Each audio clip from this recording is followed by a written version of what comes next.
Hello friends, I am Farhan Mir. Welcome back to our channel. Market के weekly dose में दोस्तों आपका बहुत बहुत स्वागत है। इस वीडियो में दोस्तों एफआईएस के बारे में बात करेंगे।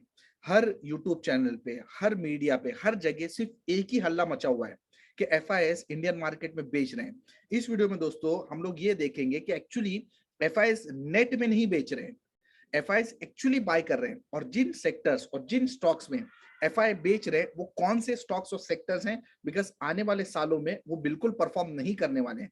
तो ये बात दोस्तों हम करेंगे और ये भी देखेंगे कि एफआई हमेशा सही होते हैं या गलत भी होते हैं। इसके अलावा दोस्तों निफ्टी बैंक निफ्टी की बात करेंगे, ग्लोबल इंडाइसेस की बात करेंगे और ये देखने की कोशिश करेंगे कि मार्केट ने अपनी बॉटम लगा ली है या यहाँ पे अभी करेक्शन बाकी है, कि हम एक अप ट्रेंड को रिज्यूम करने वाले हैं, ऑल टाइम हाई की तरफ बढ़ने वाले हैं। ये कंप्लीट एनालिसिस इस वीडियो में करेंगे, तो वीडियो को पूरा देखिए, आपके नॉलेज में जरूर इजाफा होगा।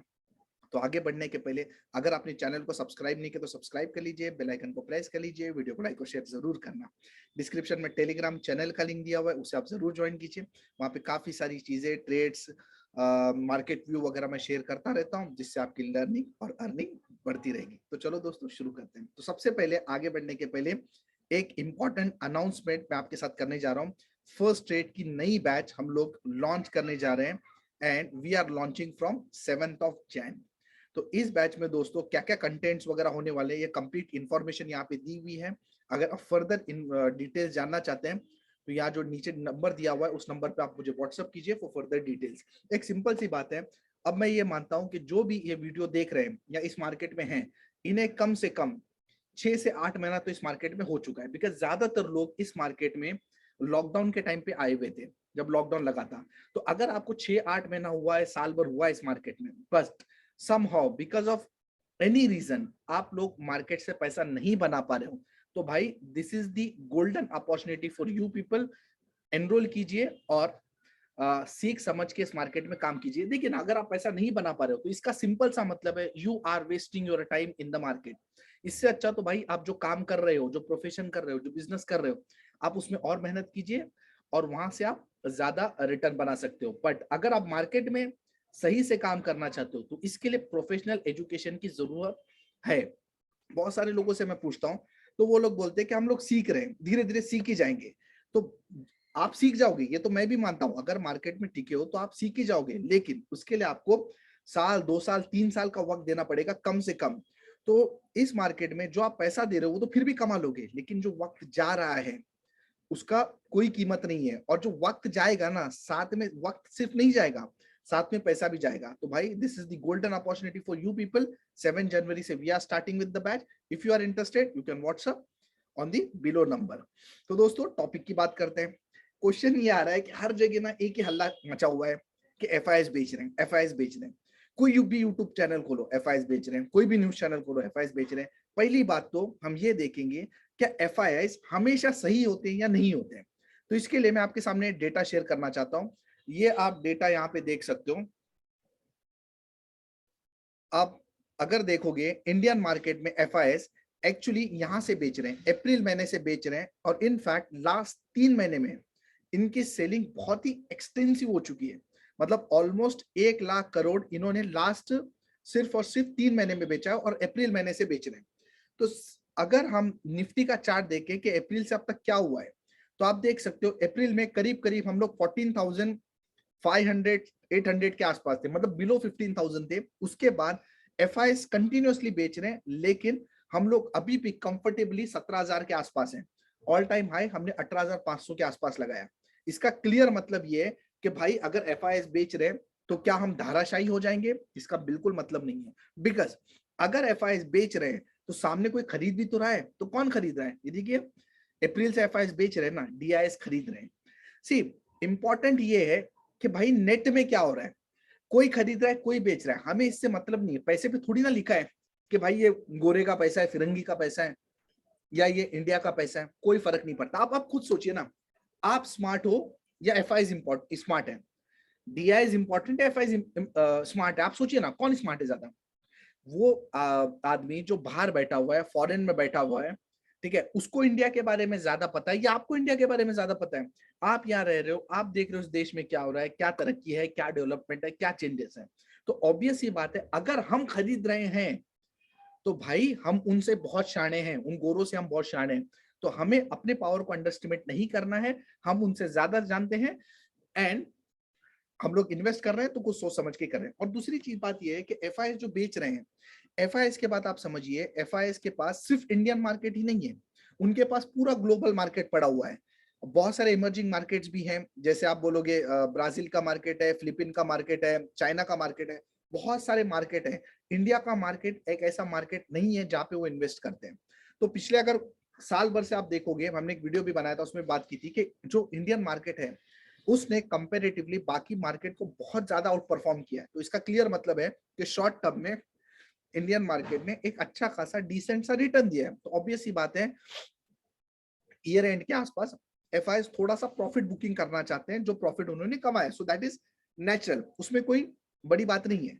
लेकिन अगर आप देखोगे ना तो एक्चुअली ये सेलिंग भी ना एफआईएस की नहीं है, एफआईएस ने एक्चुअली सेल किया ही नहीं है। अब मैं आपको ये बताऊंगा, देखिए दो टाइप के डेटा होते हैं इस मार्केट में, एक होता है आपका प्रोविजनल डेटा और एक होता है सेबी वाला डेटा। प्रोविजनल डेटा का मतलब होता है वो डेटा जो सिर्फ और सिर्फ सेकेंडरी मार्केट का होता है। सेकेंडरी मार्केट मतलब आप समझ सकते हो जो हमारी रोजमर्रा की जो ट्रेडिंग हो रही है एनएससी बीएससी में, सिर्फ वो डेटा प्रोविजनल डेटा होता है। और सेबी डेटा वो डेटा होता है जिसमें secondary market plus primary market दोनों मार्केट होते हैं। तो यहाँ पे अगर आप देखोगे मतलब आईपीओ बेसिकली, आईपीओ प्लस जो ट्रेडिंग वाला मार्केट, दोनों मार्केट।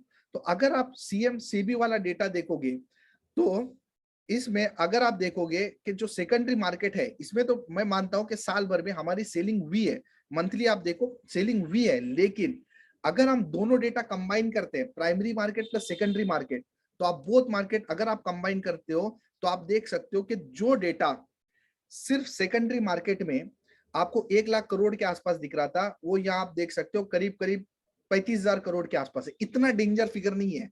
नेट में जो डेटा आपको नेट में निगेटिव दिख रहा था कि ये साल में एफआईएस ने 90,000 करोड़ बेचे हैं, वही डेटा अगर आप नेट में यहां पे आके देखते हो, सेबी का डेटा अगर आप देखते हो तो आप देख सकते हो कि भाई अभी भी 26,000 करोड़ हम पॉजिटिव हैं।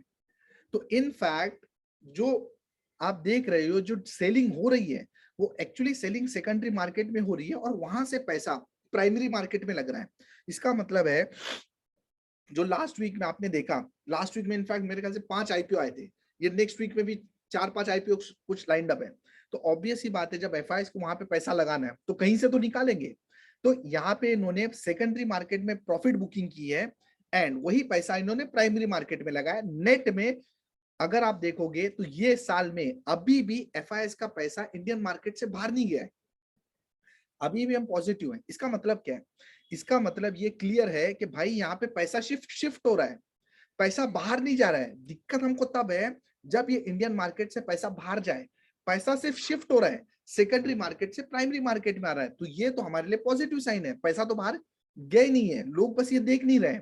अब उसमें भी अगर आप देखोगे ये जो सेलिंग हो रही है ना, अब आप सोचिए एक स्मार्ट आदमी को अगर अपने पैसे को शिफ्ट करना है, ठीक है, अब मैं आपको इसके पीछे का लॉजिक समझाता हूँ। तो अगर आप देखोगे तो कौन से सेक्टर ऐसे सेक्टर हैं जिसमें से ये 1 लाख करोड़ गया है। अब ऑब्वियस ही बात है सेकेंडरी मार्केट में सेलिंग तो हुई है, वो पैसा हमने बात किया कि आईपीओ में लगाए, वेल एंड गुड। तो आईपीओ का मार्केट जब ठंडा होगा तो वो पैसा वापस आएगा सेकेंडरी मार्केट में, मतलब वापस मार्केट में लगेगा। ठीक है, अच्छी बात यह है कि एफआईएस ने अभी तक इंडियन मार्केट से पैसा बाहर लेके नहीं गए एंड लेके जाएंगे भी नहीं। आप सोचिए ना कहाँ लेके जाएंगे, खुद के मार्केट में।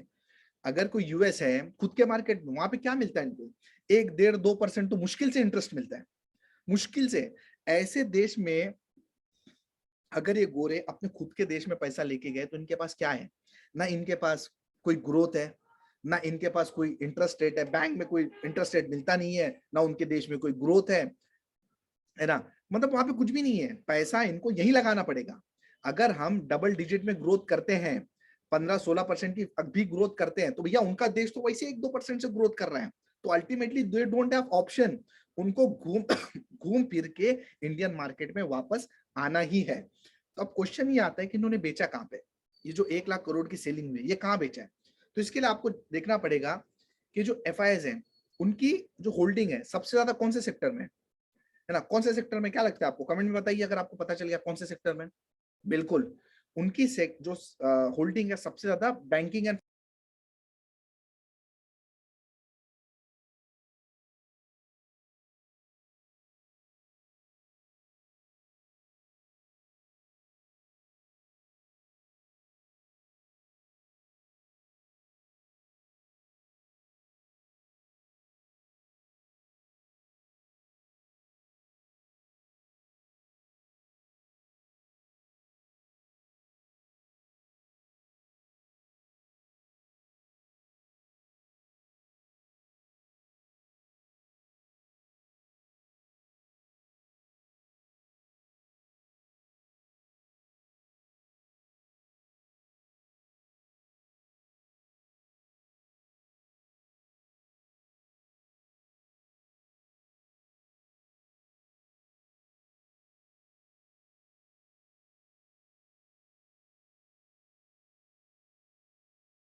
अभी आईपीओ का मार्केट जब थोड़ा सा ठंडा हो जाएगा तो ये पैसा वापस सेकेंडरी मार्केट में लगना है, तो कहाँ लगेगा ये पैसा मार्केट में?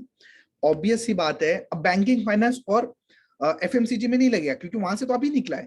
तो ये पैसा जो इंडिया के जो कोर सेक्टर्स हैं, जो इकोनॉमी से रिलेटेड सेक्टर्स हैं, आप बोल सकते हो जो कैपिटल गुड्स के सेक्टर हैं या जो इंफ्रास्ट्रक्चर सेक्टर है, ऑयल एंड गैस है, ये जो कोर सेक्टर है, पैसा वहां शिफ्ट हो रहा है। तो इसका क्लियर मतलब है अगर एफआईआईज यहां से सेल कर रहे हैं तो भाई बहुत ज्यादा चांसेस ये बनते हैं कि 2022 में ये जो एफएमसीजी और बैंकिंग सेक्टर है ये बुरी तरीके से अंडर परफॉर्म करे।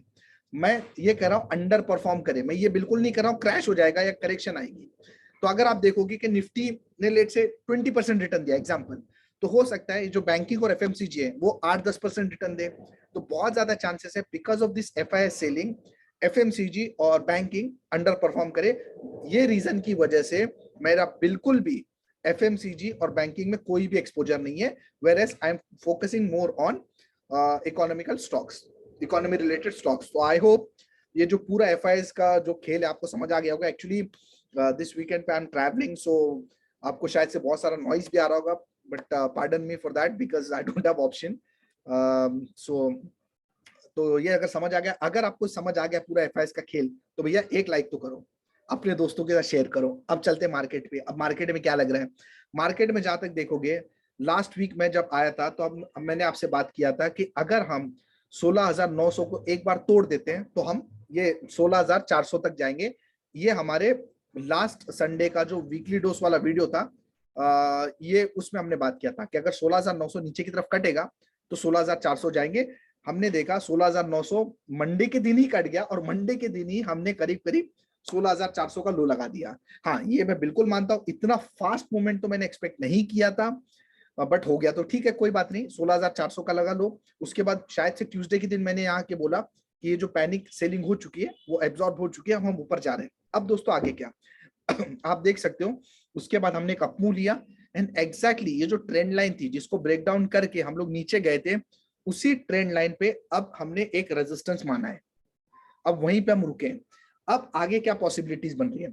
आगे दोस्तों एक पॉसिबिलिटीज तो ये बन रही है, और इनफैक्ट मैंने टेलीग्राम पे पोस्ट कर दिया था कि भाई अब अपने लिए जो इंपॉर्टेंट लेवल है वो है 16,900 17,000। एक बार उसको क्रॉस करेंगे उसके बाद अपना नया व्यू बनेगा। अब यहां से दो पॉसिबिलिटीज बन रही है। एक्चुअली दिस इज मेक और ब्रेक लेवल। अगर निफ्टी यहां से घूम जाती है, अगर निफ्टी यहां से घूम जाती है, मतलब आप मान लो 17,000 के आसपास से अगर निफ्टी घूम जाती है, तो मुझे बिल्कुल भी ये मानने में तकलीफ नहीं होगी कि हम लोग ये जो लेवल है 16,400 को रिटेस्ट कर रहे हैं, एंड इन फैक्ट मेरे ख्याल से थोड़ा और भी नीचे जाएंगे। मतलब अगर यहां से निफ्टी घूम जाती है तो आप समझ जाओ 16,300 से 16,400 के लेवल में मैं निफ्टी को फर्दर देखता हूं, प्रोवाइडेड नीचे पे ये वाला लो कट जाए। ये जो लो लगा है ना, ये वाला लो जो पैनिक में लो लगा था 16,800 के आसपास मान लो। तो अभी के लिए आज हम 17,000 पे खड़े हैं। नीचे पे आपको दो लेवल जो बहुत इंपॉर्टेंट है उस पर ध्यान रखना है, 16,900 एंड 16,800। अगर 16,800 का लेवल नीचे में कट जाता है तो मुझे बिल्कुल भी हैरानी नहीं होगी अगर निफ्टी ये 16,400 तक आ जाए। तो पहली पॉसिबिलिटीज हमने डिस्कस कर ली। पहली पॉसिबिलिटी है कि ये जो 17,000 है उसके आसपास से निफ्टी घूम जाए और नीचे में 16,800 को काट दे। अगर 16,800 को काट दिया निफ्टी ने तो 16,400 तक हम आ सकते हैं। अब बोलोगे इसका चांसेस कितना है, तो मेरे ख्याल से ऐसा होने का चांसेस बहुत ही कम है। मतलब आप बोलोगे तो मैं बोल सकता हूँ 5-10% चांस ये है कि निफ्टी इसी लेवल से घूम के इस लेवल को रिटेस्ट कर दे। तो एक पॉसिबिलिटी नंबर 1 हो गई। दूसरी पॉसिबिलिटी क्या है? दूसरी पॉसिबिलिटी दोस्तों, मैं ये उम्मीद कर रहा हूं कि निफ्टी एक बार यहां से बाउंस लेगी और ऊपर जाएगी और ये जो ट्रेंड लाइन है उसके आसपास जाएगी। मतलब जो पहले ये ट्रेंड लाइन करीब करीब 17,600-700 के आसपास आ रही थी, अब ये ट्रेंड लाइन करीब करीब 17,400 के पास आ रही है। तो मुझे ऐसा लगता है कि अगला हफ्ता एक बुलिश हफ्ता हो सकता है जिसमें हम लोग 17,400 के आसपास आ सकते हैं। अब उसका रीजन क्या है? उसका रीजन ये भी है कि 2 रीजन मैं आपको देता हूं। सबसे पहले रीजन तो ये कि अगर आप देखोगे तो इतने टाइम से जो एफआईज और डीआईएस का जो डेटा हमने देखा, इसमें जो डीआईएस हैं वो कंटिन्यूअसली सेल कर रहे हैं। एफआईएस जो है वो सेल कर रहे हैं और डीआईएस बाय कर रहे हैं।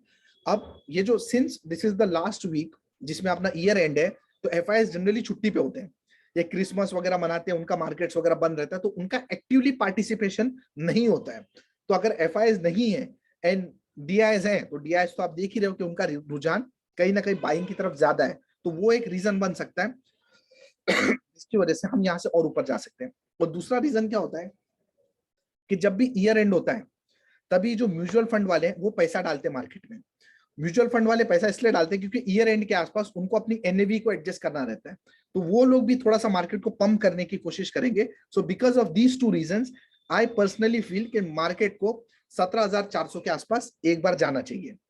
तो नेक्स्ट वीक मेरे ख्याल से, और दूसरा चीज ये है कि जो नेक्स्ट वीक में ना वॉल्यूम भी बहुत कम होगी, क्योंकि अगर एफआईएस कम पार्टिसिपेट करेंगे तो वॉल्यूम भी कम होगी, तो वॉलिटिलिटी ज्यादा होगी। तो मेरे ख्याल से एक बार हमको ऊपर 17,400 के आसपास जाना है। अगर हम 17,400 को ऊपर काट देते हैं, दूसरा केस पे पहले बात करते हैं। एक केस तो ये था कि हम यहीं से घूम जाए। अगर इससे हम घूम जाए तो मुझे कोई दौराई नहीं है कि भाई ये लोड रिटेस्ट होगा। दूसरा केस है हम 17,400 के आसपास से घूम जाए, वो भी पॉसिबिलिटी है, because this trend line will act as a strong resistance. तो 17,400 के आसपास से भी हम घूम सकते हैं, और अगर 17,400 के आसपास से भी घूमे तो ये लो वापस रिटेस्ट हो सकता है। और तीसरी पॉसिबिलिटी ये कि 17,400 को हम एक बार ऊपर की तरफ काट दें। तो 17,400 को आप ऊपर की तरफ काटोगे तो आपको ये जो हमारे पुराने लेवल्स के हम जो बात कर रहे थे 18,100 से 18,300, ये लेवल के बीच में आप इस मार्केट में वापस आ सकते हो। तो आगे का जो हफ्ता है मेरे ख्याल से बहुत इंपॉर्टेंट हफ्ता है जिसपे आपको वॉच करना चाहिए। एंड मेरे ख्याल से 17,400 के आसपास तो हम जा रहे हैं, उसके बाद आगे बिहेवियर को नोट करेंगे कि आगे कैसे हो सकता है।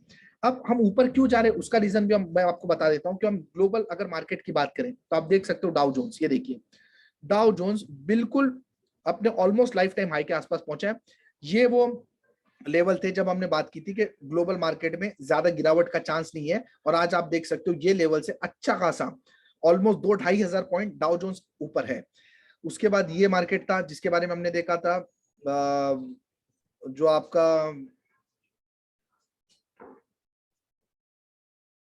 ये जो साउथ अफ्रीका का मार्केट था, इसको अभी हम हटा ही देते हैं बिकॉज उसका सिग्निफिकेंस ज्यादा बचा नहीं, बस ओमिक्रॉन की वजह से हमने ऐड किया था, इसको हटा ही देते हैं। इसके अलावा आप देखिए रसल, ये लेवल पे हमने रसल पे बात की थी, है ना, और आप देख सकते हो यहाँ पे क्लियरली बहुत अच्छा रसल ने अपने लेवल के आसपास सपोर्ट लिया और रसल भी ऊपर जा रहा है। इसके अलावा अगर आप यूरोपियन इंडेक्स देखोगे, ये लेवल पे हमने बात किया था, बोला था बहुत हुआ तो रिटेस्ट होगा, रिटेस्ट हो गया, और आप देख सकते हो वहां से ये भी निकल चुका है। डैक्स यूके का मार्केट आप देखिए, ये भी इस लेवल पे हमने बात की थी, ये भी ऑलमोस्ट अपने लाइफ टाइम हाई पे पहुंच गया है। तो ओमिक्रॉन का तो कोई भी ज्यादा फियर नहीं है यहाँ पे आप देखिए ये इस लेवल पे हमने बात की थी, थोड़ा नीचे आया, ये भी ऑलमोस्ट अपने हाई लाइफ टाइम हाई के पास पहुंच चुका है कैग। इसका मतलब है ऑल जो ग्लोबल इंडाइसेस हैं वो ऑलमोस्ट अपने लाइफ टाइम हाई के पास पहुंचे। वो भी यूरोपियन मार्केट ऐसा मार्केट है इसमें ओमिक्रॉन का बहुत ज्यादा फियर है, बट फिर भी मार्केट क्लियर बता रही है कि भैया ये ओमिक्रॉन से हमें ज्यादा अभी फिलहाल डरने की जरूरत है नहीं। हाँ, जो एफआईएस का हमारे यहाँ सेलिंग हो रहा है, मैंने आपको बताया वो कुछ खास सेलिंग नहीं, वो पैसा फिर लौट के फिर आएगा हमारी मार्केट में। तो कहीं ना कहीं जो ग्लोबल मार्केट्स हैं वो भी पॉजिटिव हैं, वो भी ये बताते हैं कि निफ्टी यहाँ से बहुत जल्दी घूमने को तैयार नहीं है, एक बार हम ऊपर जा रहे हैं। और अगर आप कॉमोडिटीज मिड कैप भी देखोगे, अगेन यहाँ पे भी सेम कहानी है, अगर निफ्टी ऊपर जाएगा तो ये लेवल के आसपास तो हम बिल्कुल आएंगे, ये लेवल या ये लेवल के आसपास हम ऊपर आएंगे। मतलब ये लेवल बेसिकली आप बोल सकते हो 17,400 वाला लेवल है, वो लेवल निकाल देता है और निफ्टी 18,000 की रेंज में आ जाता है तो हम ये लेवल तक आ जाएंगे। अगर निफ्टी ब्रेक डाउन कर देता है और 16,400 के आसपास आ जाता है तो हम ये लेवल को वापस रिटेस्ट करेंगे। ये मिड कैप इंडेक्स में कहानी है, सेम स्मॉल कैप इंडेक्स में भी यही होने वाला है। ये देखिए, ये लेवल के आसपास अगर हम आ जाएंगे, ये इंडेक्स एक्चुअली सबसे स्ट्रॉन्ग इंडेक्स है। अगर देखोगे इसमें सबसे कम गिरावट हुई है, तो अगर 17,400 के आसपास आ जाता है, 18,000 के आसपास, तो यहाँ से लेके लाइफ टाइम हाई के आसपास हम लोग पहुंच सकते हैं। अगर मार्केट घूम जाती है तो एक बार हम लोग इस जो लो है इसको रिटेस्ट भी कर सकते हैं। अब यहाँ पे आप देखोगे जो क्रूड ऑयल है, क्रूड ऑयल पे अगर मैं व्यू बोलूं तो ये क्रूड ऑयल ने इस जो गिरावट है इसके बाद अच्छा खासा बाउंस लिया। मेरे ख्याल से एक बार क्रूड ऑयल वापस से इस लेवल को रिटेस्ट करना चाहिए। अगर क्रूड ऑयल नीचे गिरता है, क्योंकि क्रूड ऑयल में जितना बाउंस लेना था उतना लिया, अगर क्रूड ऑयल यहाँ से गिर जाता है तो ये भी हमारे इंडियन मार्केट के लिए बेनिफिट होने वाला है। आप अगर आप कॉपर का चार्ट देखते हो तो कॉपर का चार्ट भी अपने बॉटम लगा के इसके आसपास हमने बात किया था, ऊपर जा रहा है, मतलब जो मेटल सेक्टर है वो भी अच्छा रहने वाला है। तो इन शॉर्ट अगर पूरी समरी को मैं कंक्लूड कर दूं तो भाई बैंक निफ्टी का चार्ट देखते हैं। बैंक निफ्टी भी आप देखिए एक बहुत ही अच्छे क्रूशल सपोर्ट के आसपास है, 34,000। ये जो 34,000 का जो सपोर्ट है ये वाला, ये भी बैंक निफ्टी बहुत इंपॉर्टेंट सपोर्ट के आसपास है। तो ऑब्वियसली अगर बैंक निफ्टी यहाँ से जाएगा ऊपर तो चांसेस है कि निफ्टी को भी सपोर्ट करेगा। तो भाई ये हो गया पूरा वीडियो। कंक्लूड अगर मैं समरी करूँ तो आपको बता दूं कि 17,000 के आसपास से अगर हम घूम गए, 16,800 नीचे पे कट गया तो आप मान लो कि 16,400 का लो रिटेस्ट हो रहा है। चांसेस बहुत कम है हम एक बार ऊपर जा रहे हैं। रीजन उसके मैंने आपको क्लियर बता दिए कि भाई अभी ऊपर जाने की जगह भी है। एफआईज अभी छुट्टी पे रहेंगे तो डीआईज ही मार्केट को डायरेक्ट करेंगे, वॉलेटिलिटी ज्यादा होगी। एंड ऊपर हम लोग जा रहे हैं, 17,400 इंपॉर्टेंट लेवल है। उसके आसपास हमें देखना पड़ेगा कि मार्केट कैसे बिहेव करती है। लॉन्ग पोजीशन है तो आप बुक भी कर सकते हो, वहां से भी मार्केट घूम सकती है, 16,400 को रिटेस्ट कर सकती है। 17,400 निकाला तो लाइफ टाइम हाई की तरफ हम बढ़ रहे हैं। ये पूरी पॉसिबिलिटीज की बात की है। एफआईज की सेलिंग का नो टेंशन, ये पैसा जो जा रहा है ये पैसा फिर वापस आएगा। सो that's it for this video. अगर वीडियो पसंद आए तो लाइक कीजिए, शेयर कीजिए। मुझे ऐसा लगता है दोस्तों ऐसी एनालिसिस आपको बहुत कम ही लोग बताते होंगे, और अगर आपको लगता है कि इससे आपको कुछ बेनिफिट हो रहा है, अभी तक आप ये वीडियो देख रहे हो, तो ऑब्वियस सी बात है इस वीडियो से बाकी लोगों को, अपने भाइयों को भी बेनिफिट होगा। तो वीडियो को शेयर कीजिए। बहुत मोटिवेशन लगता है दोस्तों, सब वीडियो बनाने के लिए बहुत वक्त जाता है, तो एक लाइक तो बिल्कुल बनता है। और 7 जनवरी से बैच ज्वाइन कीजिए, अपने फ्रेंड्स लोग को रेफर कीजिए, सीख समझ के काम कीजिए और अपनी किस्मत बनाइए। So that's it for this video. Wish you all the best for stock market journey. Take care, bye bye.